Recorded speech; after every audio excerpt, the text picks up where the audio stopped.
I think the main responsibility for a county councillor, like in Rutland, is to remember you're a councillor for the whole council, not just for your ward.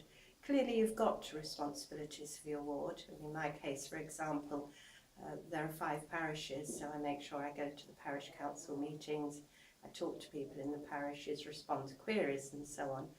But your responsibilities are wider than just your own ward. And so thinking about what to do for Rutland is actually a main part of the job. First and foremost, it's to look after the interests of their residents, and that's the primary responsibility. Be able to talk to your residents, hear what their issues are, and bring those forward to the council, both directly and also indirectly through the scrutiny panels that consider what decisions are being taken and making sure that the right decisions are taken. I think you need to be able to listen and take on board what people say. You don't always agree with what they say, but you need to listen and be able to represent that as a fair representation in the council.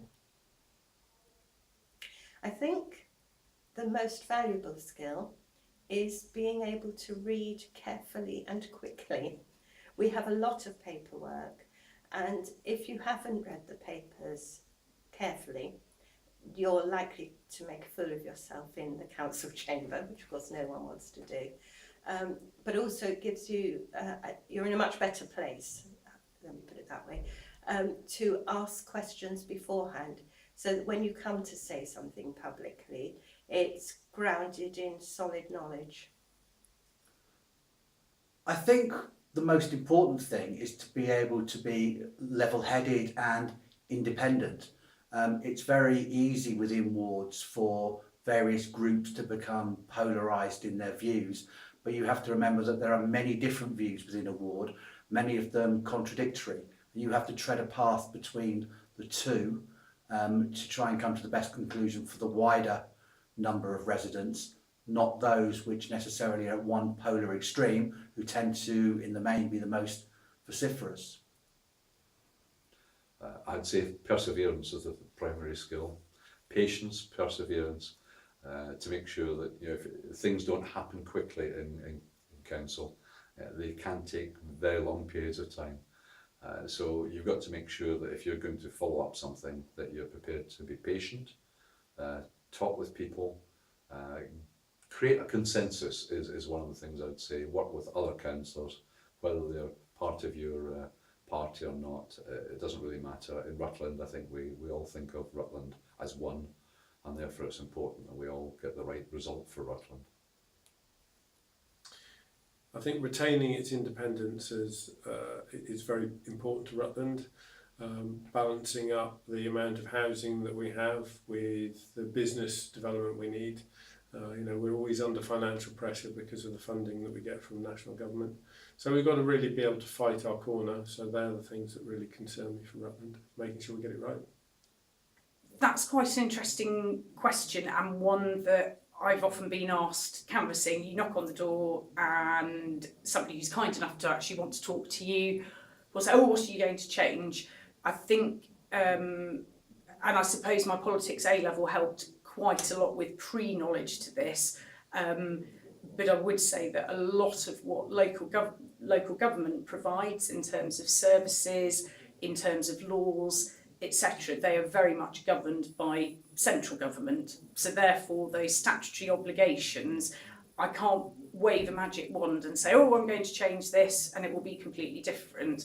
What I think is important is that you are able then to look at the detail of the policy and back to the basic question, is this particular regulation or policy from central government, are we interpreting it in the best way possible for Rutland? And that should always be your driving focus, and it helps to focus the mind, but I think it is important to understand you're not going to have a one-person revolution or even a one-council revolution within the country. You can form a very powerful pressure group through your MP, through of select committees, etc., but you're not going to be able to come up with piles of legislation and law at a local level.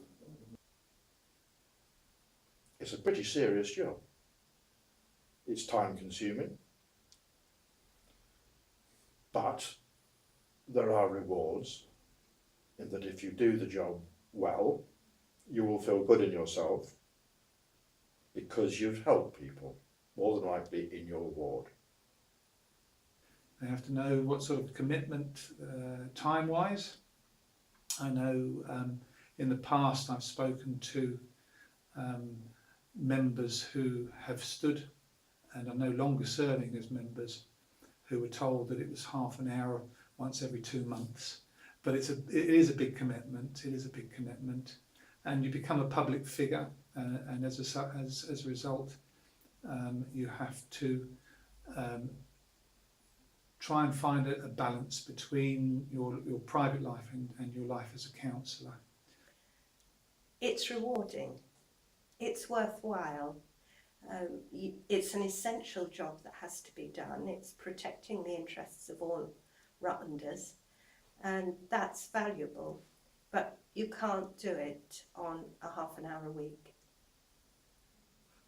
What I would recommend is that prospective councillors come along to meetings of the council before they stand, to see what happens at full council meetings, what happens at cabinet meetings, what happens at scrutiny panel meetings. And that way they'll have a better understanding of what happens and why they're standing, and be able to, when they go in front of the residents, when they're going to campaign, be able to explain what they'll be doing on behalf of residents.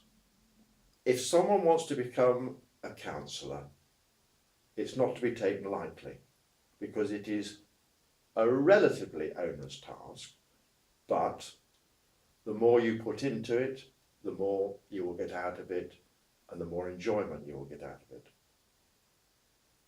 Having an understanding partner is very important in being able to juggle this, but luckily a lot of the work that is done can be done out of hours, so I'm able to manage my work time with my commitment to Rutland County Council and to the family and to other commitments I have. So it's that balance, but it is very important to have an understanding partner who supports you in your decision to be a councillor. It can be difficult, but I'm lucky enough to run my own diary. However, what is very good about it is that the team at Rutland County Council are very good at putting your meetings in your diary a long way in advance. So you very much know when you're expected in for various council meetings, be that scrutiny or for full members. And you know a long time in advance as well when parish council meetings, etc. are due. So if you can manage your diary, most of the work can be carried out during the evenings. So as a ward member, it is not incredibly onerous as long as you are good at time management. Helping members of the public in my ward, and probably providing a little bit of advice at times that will help them get the best out of council services. It is very rewarding when an issue you've been campaigning to try and resolve is finally resolved. When I was chairman of the Rutland Water Partnership, we worked for 5 years to get the bypass around Sounding Bridge in order to ensure that people were safely passing over the railway. And it was very, very rewarding when we finally were able to get the footpath or the bridleway open, and to watch children and their parents safely going up the hill rather than having to drag the bike up the bank the other side of the bridge. People saying thank you, and they do regularly. Thank you for helping on this, thank you for speaking up for us on that, or whatever it might be. People say it's a thankless task, and in one sense it is, but you do actually get thanked, and that's enormously rewarding. I think that's one of the great strengths of Rutland County Council, is that they've got a governance team which have helped me extraordinarily through my early days and continue to do so, pointing me in the right direction when I need advice, helping organise meetings and make sure I'm in the right place at the right time, and they're sort of the oil that makes this machine work. From being elected in May 15 through to now, I have worked with a lot of officers and found them to be very professional and very supportive of elected members. You just ask the questions and they will then come back with the necessary answers. So there's a great team of people here that really do support the county but also support the elected members. Because we cannot go through this life complaining about council services and not actually trying to put things as right as possible.